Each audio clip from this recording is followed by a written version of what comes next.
नमस्कार दोस्तों, कैसे हैं आप लोग। उम्मीद करता हूँ आप लोग बहुत अच्छे होंगे और तैयारी आपकी बहुत अच्छे से चल रही होगी। दोस्तों, सभी स्टूडेंट अभी आवेदन शुरू हुए नहीं हैं ऑनलाइन होने, परंतु सभी लोग चिंतित हैं कि सर अपनी आयु को लेकर कि कौन व्यक्ति ऐसे हैं जो आवेदन कर सकते हैं। तो मैं आपको बताना चाहूँगा, आज हम 3 मुद्दों पर काम करेंगे, बात करने वाले। सबसे पहले हम बात करने वाले हैं, पहला पॉइंट जो रहेगा हमारा का आयु को लेकर रहेगा। दूसरा पॉइंट जो रहेगा हमारा वो डॉक्यूमेंट्स को लेकर रहेगा। और तीसरा ये कि कौन किस कैटेगरी को कौन से डॉक्यूमेंट्स आपको बनवाने हैं, हम इन्हीं पर हम बात करने वाले हैं। तो सबसे पहले देखिए, आपके सामने आयु का स्लाइड आ चुकी है, उसको देख लेंगे गौर से। मैं आपको बताना चाह रहा हूँ, अगर कोई व्यक्ति 1/7/2023 को यानी कि 1 जुलाई 2023 को 18 वर्ष की आयु पा लेता है, तब वो भी आवेदन कर सकता है, जनरल वाला। और यदि वह 22 वर्ष से ऊपर हो जाता है इसी डेट को, तब वह आवेदन नहीं कर सकता है। मतलब अभ्यर्थी जो आवेदन करना चाहता है जनरल वाला, जो भी अभ्यर्थी आवेदन करना चाहता है जनरल वाला, उसकी डेट ऑफ बर्थ इस बीच में होनी चाहिए। यानी कि उसकी डेट ऑफ बर्थ 2 जुलाई 2001 से 2 जुलाई 2001 से 1 जुलाई 2005 के बीच में हो। यानी कि 2 जुलाई 2001 से लेकर और 1 जुलाई 2005 के बीच में अगर किसी की भी डेट ऑफ बर्थ है तो वो आवेदन कर सकता है कैंडिडेट। ठीक है, इसी में 5 वर्ष जोड़ दीजिए ओबीसी के लिए और 5 वर्ष जोड़ दीजिए एसटी वालों के लिए, एसटी वालों के लिए। तो फिलहाल हम जनरल की बात कर रहे हैं। जनरल पर पहले समझते हैं कि 2 जुलाई 2001 से लेकर 1 जुलाई 2005 के बीच जिसकी भी डेट ऑफ बर्थ आती है वो इसमें आवेदन कर सकता है। महिला वर्ग की अगर हम बात करें तो जो महिलाएं 2 जुलाई 1998 से लेकर 1998 से लेकर लगभग हमारे चलिए 1 जुलाई 2005 के बीच में अगर जिन्होंने जन्म लिया है इस बीच में, वह भी आवेदन कर सकते हैं। तो ये तो हुआ जनरल का दोनों का। अगर हम यहाँ पर बात करते हैं ओबीसी के लिए, तो जिन्होंने ऐसा मान के चलिए जिन्होंने जन्म लिया है 2 जुलाई 1996 को, 2 जुलाई 1996 से लेकर और 1 जुलाई 2005 के बीच अगर जन्म लिया है ओबीसी वाले कैंडिडेट ने, तो वह इसमें आवेदन कर सकता है। तो ये तो था हमारा ओबीसी और एससी वालों के लिए जो है भी यही ही वरीयता है। ठीक है, तो इसमें हमने डेट बता दी है कि 96 होना चाहिए। ठीक है, क्या होना चाहिए? 96 होना चाहिए ओबीसी और एससी वालों के लिए। सबके लिए जो है 5 वर्ष की ही छूट है। ठीक है भाई, क्या है? 5 वर्ष की छूट है और महिला कैंडिडेट ये है। तो एक बार फिर सुन लेंगे, जिन बच्चों को अभी भी समझ में नहीं आया है कि कौन लोग आवेदन कर सकते हैं, अपनी डेट ऑफ बर्थ बता रहे हैं तो अपनी डेट ऑफ बर्थ समझ लीजिए। केवल अपनी डेट ऑफ बर्थ समझ लीजिए। डेट ऑफ बर्थ क्या है कि अगर जनरल कैटेगरी का कोई कैंडिडेट है, जनरल कैटेगरी का अगर कोई कैंडिडेट है और उसका जन्म मतलब पुरुष वर्ग है 2 जुलाई 2001 से लेकर 1 जुलाई 2005 तक हुआ तो आवेदन कर सकता है। अगर महिला कैंडिडेट है 2 जुलाई 1998 से 1 जुलाई 2005 तक हुआ है जन्म तो आवेदन कर सकता है।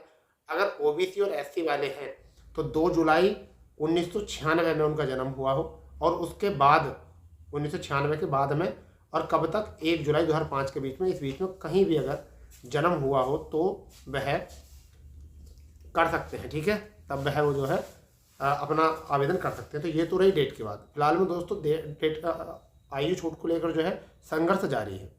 ठीक है, रही बात ये कि अभी आप 27 तारीख में आवेदन ना करें तो ही ठीक है, क्योंकि 1-2 दिन में जब इतना आंदोलन हो रहा है, देश के बड़े बड़े नेता जो है इसमें पार्टिसिपेट कर रहे हैं और संसद में भी इसका जिक्र चल रहा है, फिर विधानमंडल में इसका जिक्र चल रहा है, यहाँ तक कि संसद भवन में भी इसका जो है जिक्र हुआ है। तो इस चीज़ को लेकर जो है पूरे देश में जो है चर्चा का विषय बना हुआ है। बड़े बड़े यूट्यूब चैनल और न्यूज़ चैनल वाले भी इसके लिए संघर्ष जारी कर रहे हैं। तो अभी फिलहाल में 1-2 दिन देख लेंगे, अपना आवेदन नहीं करेंगे। उसकी बात आती है भाई कि अब बात आती है बच्चों के पास कि सर जनरल वालों को क्या क्या डॉक्यूमेंट बनवाने हैं। तो मैं आपको बताना चाहूँगा, जनरल वालों के पास हाई स्कूल होना चाहिए, इंटर होना चाहिए, एक आधार कार्ड होना चाहिए और स्थायी प्रमाण पत्र होना चाहिए। उसकी अभी कोई डेट नहीं दी है फिलहाल में, अभी 1 आध साल पुराना आपका बना होना चाहिए, तब आपका हो जाएगा। ठीक है, फिर बात आती है ओबीसी वालों के लिए। तो ओबीसी वालों के लिए अगर आपका 6 महीने पुराना है तब भी वो चल जाएगा, यानी कास्ट सर्टिफिकेट भी और आपका स्थायी प्रमाण पत्र भी चल जाएगा। आपका 6 महीने पुराना तो आप आवेदन उसमें कर सकते हो। हाई स्कूल इंटर ये चाहिए आपको, हाई स्कूल इंटर, और आपके पास आधार कार्ड होना चाहिए, स्थायी प्रमाण पत्र होना चाहिए, जाति प्रमाण पत्र ये होना चाहिए, आपके पास जरूर होने चाहिए जरूर। ठीक है बेटा। एससी वालों के लिए भी कभी के भी चल जाएंगे उनके, तो ओबीसी एससी कभी के भी चल जाएंगे, यानी कि कैटेगरी का, सॉरी SC वालों का और ST वालों का कभी भी का सर्टिफिकेट जो है चल जाएगा, सर्टिफिकेट होने जरूर चाहिए। ठीक है, तो घबराओ बिल्कुल नहीं, बिल्कुल मत घबराओ। इसके बाद आती है कि आपके डॉक्यूमेंट जो लगेंगे वो क्या लगेंगे। हाई स्कूल, इंटर, ठीक है, और आपका जब आप फॉर्म भरवाने जाओगे तो आपका हाई स्कूल होना चाहिए आपके पास, आपका इंटर होना चाहिए और आपका आधार कार्ड होना चाहिए। ठीक है, और आपके जाति प्रमाण पत्र ये आपके पास होने चाहिए। ठीक है, और आप इसमें आवेदन कर सकते हैं। ठीक है, स्थायी प्रमाण पत्र जो तुम्हारा है, स्थायी प्रमाण पत्र में वही एड्रेस डलवाएं।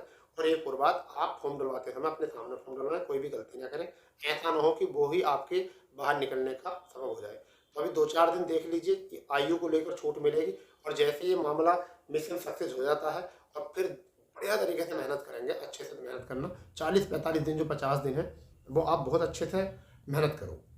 ठीक है, कहीं ऐसा ना हो कि आप फिर इस भर्ती से रह जाए और ये 10 वर्षीय योजना बन जाए। ठीक है दोस्तों, ये कागज बनवाने हैं आपको। इस एज वाले आप लोग का आवेदन कर सकते हैं। ठीक है, कागज आपके हो चुके हैं, आयु छूट आपको पता चल चुकी है कि OBC वालों, महिलाओं को जो है जनरल में जो छूट है वो 3 वर्ष की छूट है, पुरुष वर्ग की 22 तक और महिला वर्ग की 25 तक, जबकि SC वालों को 5 वर्ष की छूट है, 22 से लेकर 27 तक। ठीक है, OBC वालों को भी 5 वर्ष की छूट है, 27 वर्ष तक। तो ये लोग आवेदन कर सकते हैं, परंतु फिलहाल में मेरा कहना है कि 27 तारीख को आवेदन ना करें, 1-2 दिन आराम से देख लें कि क्या चल रहा है माहौल, उसके बाद ही आवेदन करें। कहीं ऐसा ना हो कि फिर गड़बड़ हो जाए।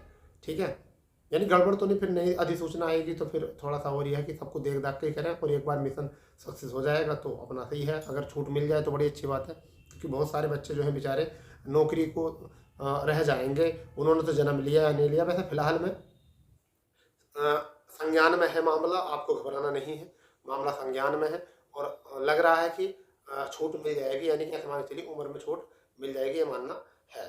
ठीक है दोस्तों, तो इसलिए थोड़ी सी इस बात पर भी गौर करनी है कि क्या होने वाला है, क्या नहीं होने वाला है। इस पर देखकर फिर अपनी मेहनत पर लग जाओ।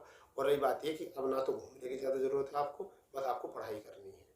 ठीक है दोस्तों, और जैसे ही अपडेट होगा हम आपको जरूर सूचित कराएंगे। तो मिलते हैं ऐसी जानदार, ऐसी अपडेटेड क्लास के साथ। जब तक के लिए जय हिंद, जय भारत, वंदे मातरम।